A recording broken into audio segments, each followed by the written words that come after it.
What's up, everybody? What's up, Houston? How's it going? Man, we're here for Terrible Talk, episode 4. We're going to talk about some things. You brought some exciting topics, and you're also going to be doing a movie review. Yes. After this for a movie called Holidays. If you guys haven't heard of that, check in the link, or check in the description for a link. We got a lot to talk about, so we'll go ahead and dive in. I'll save yours for a little bit down the road. Let's start with this. Shazam is actually being talked about again. For those of you who don't know, Dwayne "The Rock" Johnson is cast as Shazam, and the producer. What? Yeah. Not Black Adam? Wait a second. That is actually right. So he's cast as Black Adam. They haven't announced Shazam, right? Okay. So the producer's talking about it. I was about to go nuts. I was like, are you kidding me? Is Shazam and Black Adam the same person? No. Did you hear that rumor? What rumor? Somebody had mentioned that The Rock might be playing both Shazam and Black Adam. Oh, okay. That sounds crazy, right? Yeah, maybe, but I don't think that's... just from the comics and the stuff that I've read about Shazam, that's not the case. Yeah, it's just from what I understand from video games and shit, they're totally different people. But the producer says that it's going to be part of the DCEU, which was kind of speculated about. I've been hearing about Shazam since DC announced their giant slate. Yeah, well, because that's been one of the characters that everybody wants to see so bad. I'm not really familiar with him. I know that he's like a little boy, and that's his alter ego, and then he transforms into like a Superman-esque type character. Like, it's magic-based, yeah, like wizardry sort of stuff. Shazam is like basically when the magic kind of takes a hold. I am. Dude, you got multiple feet of it. They said fruit by the foot, but this is way bigger than a foot. Fruit by the yard. Fruit by the 2 foot. So there's that story. Thanks. We've got McG attached to Masters of the Universe. He-Man. What do you think about that? These fucking things are so good. That worries me. What about McG worries you? Is it his name? Charlie's Angels and Terminator Salvation? Yeah. Yeah, I can see that. What about the Dolph Lundgren version of Masters of the Universe? Loved it. Yeah, I did too, but I was like 6 when I saw it. Also, one of the best, but also useless after credit scenes ever in a movie. Skeletor's head comes out of the bubbles and he's like, yeah. I know, he goes like, I'll be back. Oh, yeah. And it never happened. Maybe it is.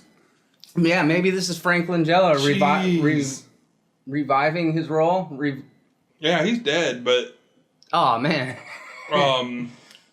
Damn, all right. But he was right still. I mean, the character was still right. Mm-hmm. Yeah, that's funny that you said that. I forgot about that post-credits. Oh, yeah. The little button at the end. Just fucking eat your heart out, Marvel. Flash and Supergirl musical crossover. What do you think about that? I'm down. Maybe directed by Joss Whedon. I heard that name tossed around. All right. No, I mean, fine. Let's have...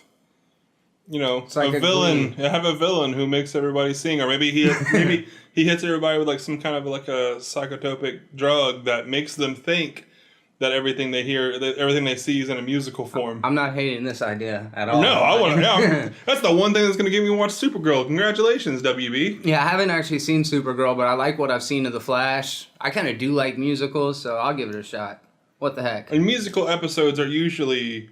Of a show, for the most part, they're usually pretty fun. Yeah, I know the Buffy musical episode was like one of the best Buffy episodes voted by Buffy viewers ever. I didn't see that. Now I've seen a bunch of Joss Buffy. Whedon. Really? Hmm? I need to check that out. I'll give it a shot because I loved Dr. Horrible's sing-along blog. Yeah, super good. All the songs in that are great. And Jed Whedon, Joss's brother, actually was the one who wrote and composed the music. So I think that's neat.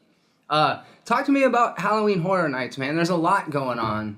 Last couple of days, they've announced all but like one house. They're keeping one house secret from us. A lot of speculation around that. Also today, they announced that there is going to be a add-on VR experience. Sounds pretty fun. Takes you through some of the other stuff. I don't know. It's fun. It's not. There's some upside. There's some downside. We're 3 weeks out from Halloween Horror Nights, and people, especially if you're coming for, like I am, I have one night to go to Halloween Horror Nights because I adult. Yeah, right. And they're adding this add-on package like after everyone has bought their ticket sales. And now VIP they're telling us tickets this. even. Yeah, now they're telling us this experience won't even be available until 2 weeks after Halloween Horror Nights starts, which I'm going opening night. Opening ceremony is supposed to be the big night, and now it's like... And driving from 8 hours away. Yeah, like why are you telling us this now? It's kind of, 7 hours away, yeah. You won't be going back 2 weeks later, because that's an expensive, long, yeah. So I got to rent a car now. I'm not like a teenager anymore. I can just that's all I got to do. I got to make sure I get back to work. Yeah, right. So what is the VR experience? Do you have details on it? Yeah, I mean, basically you're going to put on like a headset. Mm-hmm. And you'll be walking around a soundstage, but in the VR simulation, it's like you'll be walking around. It almost seems like they're trying to do like monsters in the past, and it's also going to mix in some live actors who are there and stuff like that. So they haven't told us a ton about it, exactly what you're going to be seeing, but so much is, kind of hinting at scary crap, right? And you mentioned that there's one house that hasn't been announced yet. Yeah.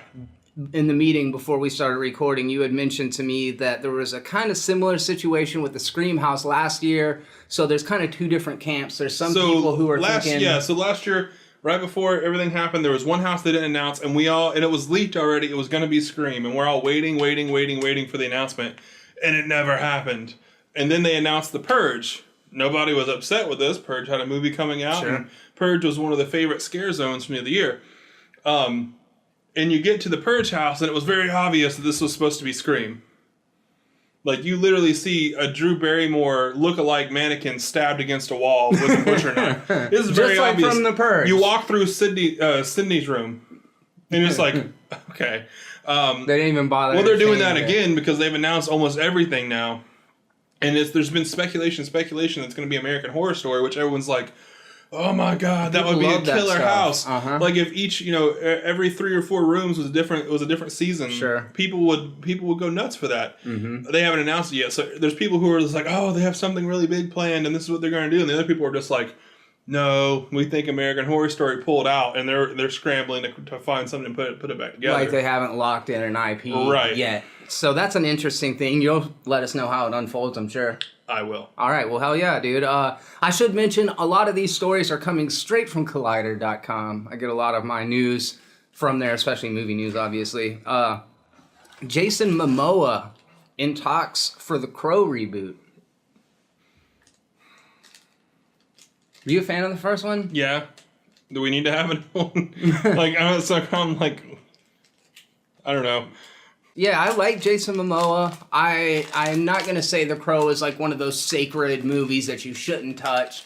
I just think it's very much a product of the 90s. One of the biggest things that seems wrong to me is the fact that the soundtrack couldn't possibly be what it was then because the 90s music scene and the industrial rock scene was so specific to that little like 5-year window. You know what I mean? And some of those villains and some of those characters in that movie are now going to look goofy. Yeah. In this day and age.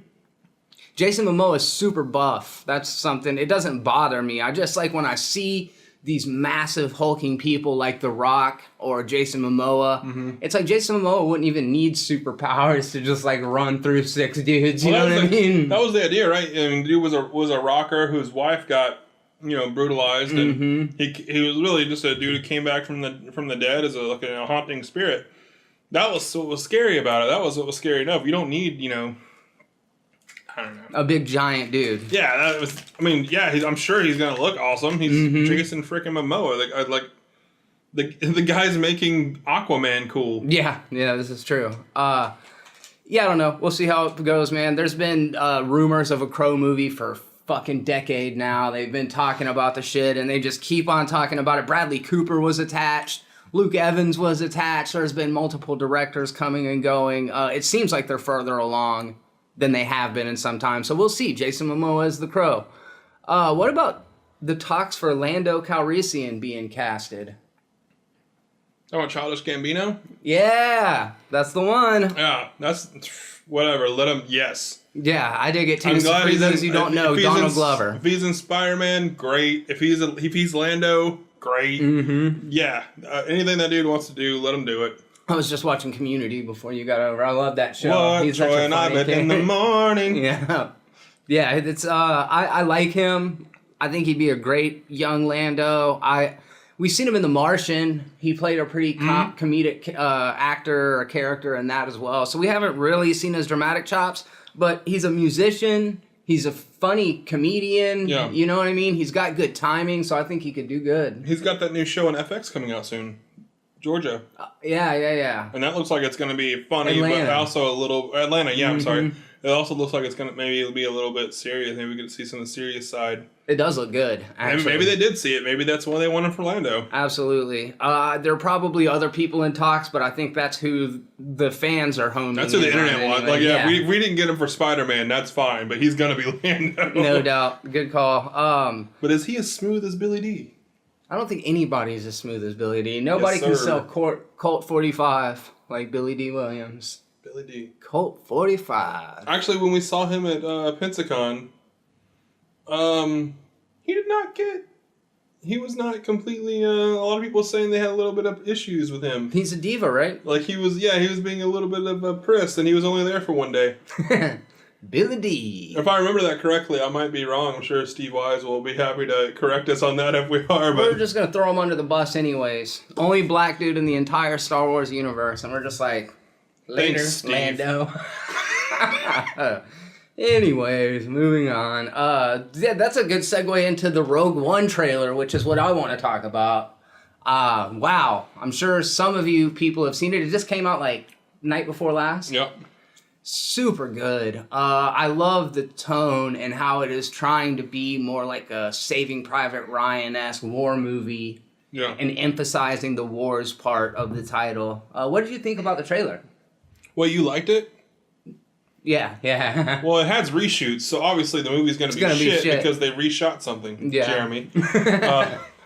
Just going back to a conversation we were having about other movies. It doesn't apply to Disney. No, just kidding. It's not to the critics. Yeah, I'm like counting out my money. Yeah. 64 views, motherfucker. Yes. Anyways, I'm excited. I want to see. I really do want to see how good Forrest Whitaker does in this. Yeah. That's like what I'm most excited about seeing. I'm even more excited about seeing Forrest Whitaker do this movie than I am Darth Vader in this movie. What about Donnie Yen as the blind, not Jedi, but Jedi apprentice warrior? We'll see. Fighting off the... I hope he's good. Yeah, I do too. like this little spiel about the Force in it. I mentioned it on my reaction video, which is up on the YouTube channel, that there's a couple really cool shots where the Imperial cruiser is like coming towards the camera, and then you see like the sky, the stars behind it, and as you pull back, you realize it's not stars at all. It's the Death Star. Mm-hmm. And it's just like Gareth Edwards is really good at making big shit look big. That was one of my favorite parts about Godzilla. There was one scene where the soldiers are like standing in the jungle and they're looking like through the canopy, and you zoom out and you see that Muto, that big giant creature like standing up past the trees. So I think that sensibility is carried over when you see the people on the beach and the AT-ATs. It's just, you can feel the size of the stuff. So I'm looking forward to it. I think you mentioned the reshoots. That's been a big area of contention for a lot of people. Yeah, that doesn't bother me. I mean, it's like, in my opinion, like it's probably not a bad thing, but it doesn't also probably doesn't mean there was a bad thing. Sometimes when they shoot something, they go back and look at it. All right, we could do better. What if somebody did this? The ideas don't always kick in right when you need them to. So, and I like these guys, they have enough money. I would reshoot everything. I would get 2 shoots of everything. Mm-hmm. Yeah, just more shit to choose from when you're doing your final cut of the movie. I agree. Like pickups is another thing that they call them. So it's not something that, especially in these big tentpole movies, they plan for that kind of shit because they've got such high investments in it. There's the Skywalker saga, which is the main episodes, the original, the prequels, and now The Force Awakens, and whatever the next 2 are called.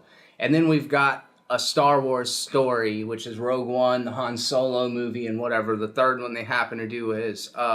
When do you think we hit critical mass of just too many Star Wars movies? I think if they space it out correctly and the movies don't suck. I'm not saying the movies have to be stellar. I'm not saying the movies have to be great. The movies have to not suck and keep us wanting to come back for more. Right. and they space it out correctly, they'll do fine. Mm-hmm. Or we're not done watching Marvel movies.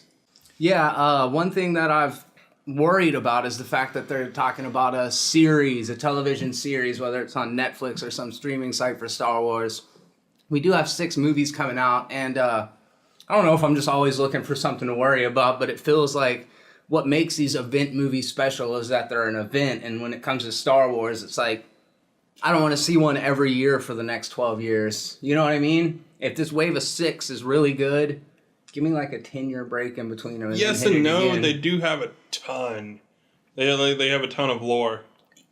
This is true. There was a ton of other stories that have become canon that people have written of Star Wars that we haven't even, characters that have never seen a screen, period. This is true. And you can even go back Old Republic. You can go to different parts of time. I think Darth Maul deserves a little bit more recognition than what he got.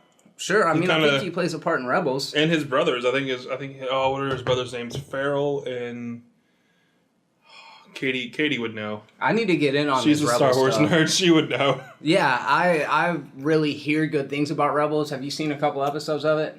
No. Yeah, I need to check it out. I haven't seen one episode of it. I saw a couple of the Clone Wars. Yeah, they were all right. Star Wars is not my major fandom. However, I do appreciate the movies.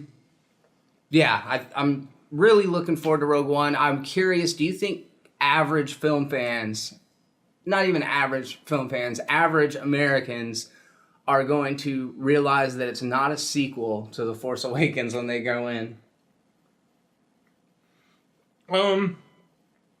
Yes. Because every average American has a nerd friend. Somebody will correct the course for him. I like that. Somebody's a Star Wars fan. That's right. Right. And I mean, and eventually, it's going to get to the point where people on TV are just like, this is not a sequel. Yeah, absolutely. I think showing Vader at the beginning was a good step towards that. Before we go, I wanted to give a shout out to a couple of our friends who have been staying active on social media and YouTube. Shout out to Alberto, Laderick, Ryan, Andrea, Lars, Ian, Durbin, 2-Minute Movies, Movie Buff Reviews, that's Sam. What's up, Sam? And Cody over at Mr. Potato Movies. What's up, Cody? Thank you guys for leaving comments, keeping it active on the social media and all that stuff. We don't get a ton of views, but we do appreciate the interaction, because the reason that I do this, I think the reason that you do this, because we love talking about this shit. I'm in it for the money.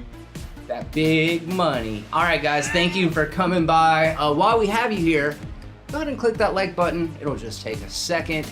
Check out another review, another reaction, or maybe even another episode of the podcast. Episode 3 featured Wade the Cool Nerd.